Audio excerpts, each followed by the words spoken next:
सुकरात को बूढ़ा नहीं किया जा सकता। जब जहर का प्याला तैयार हो रहा था तो जहर का प्याला बनाने वाला बड़े धीरे धीरे काम कर रहा था।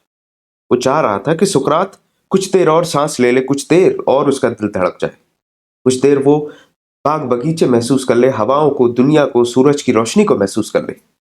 पर बार बार सुकरात आके उसकी तरफ देखता और पूछता, और कितनी देर है? वो आदमी कहता है कि सुकरात, मैं चाहता हूं कि तुम कुछ देर और जी लो, इसीलिए मैं इतनी देरी कर रहा हूं। वो कहता है कि नदी भी समुंदर से मिलने से पहले थोड़ा पीछे हटती है, थोड़ा तुम भी मौत से मिलने से पहले ठहर जाओ, जीवन को महसूस कर लो, इतनी आतुरता कैसी? सुकरात कहता है कि क्या भरोसा ये जो मृत्यु है, ये भी जीवन का एक अनुभव हो, एक अंग हो, और मैं इसको महसूस करना चाहता हूं, मैं कुछ नया सीखना चाहता हूं। सारे दोस्त पहले ही रो रहे हैं, वो पहले ही मौत के बारे में सोच रहे हैं, मतलब वो पहले ही बूढ़े हो चुके हैं।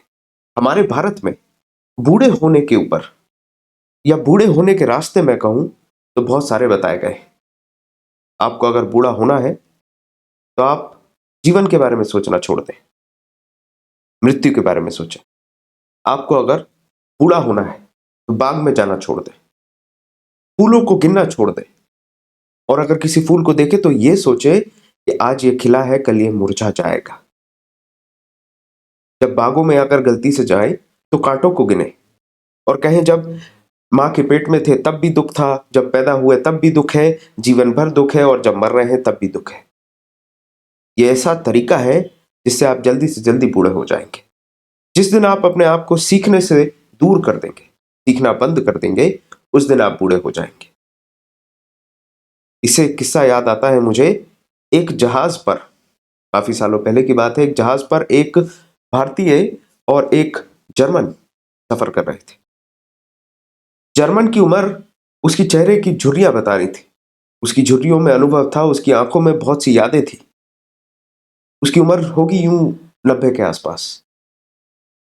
बात कुछ ऐसी है कि वो जर्मन जहाज के डेक पे बैठकर चाइनीज सीख रहा था, मैंडरिन भाषा सीख रहा था, और मैंडरिन भाषा में आ आ ई ई जैसी वर्णमाला नहीं होती, ना ABCD होती है, वो पिक्चर वाली लैंग्वेज है या फिर पिक्टोग्राफिक लैंग्वेज है।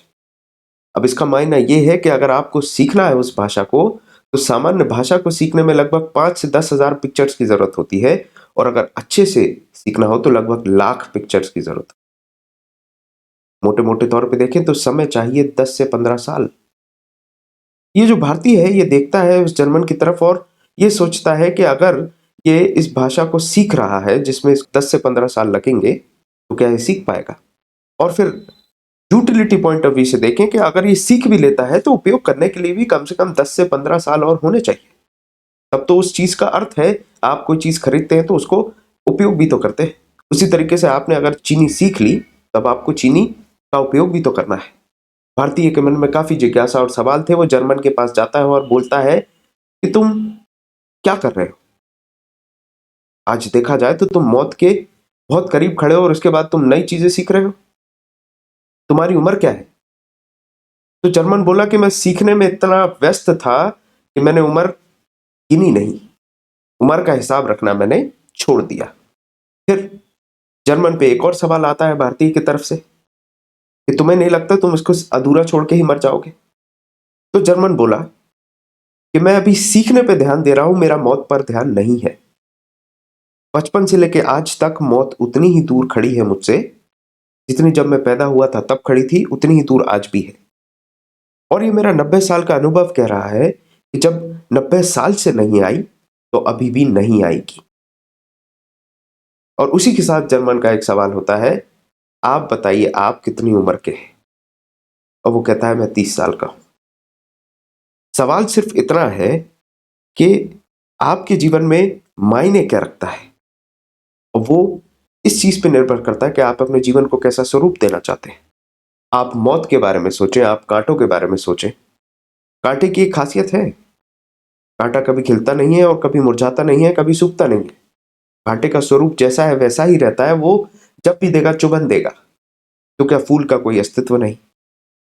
मृत्यु मायना रखती है तो क्या जिंदगी का कोई अस्तित्व नहीं?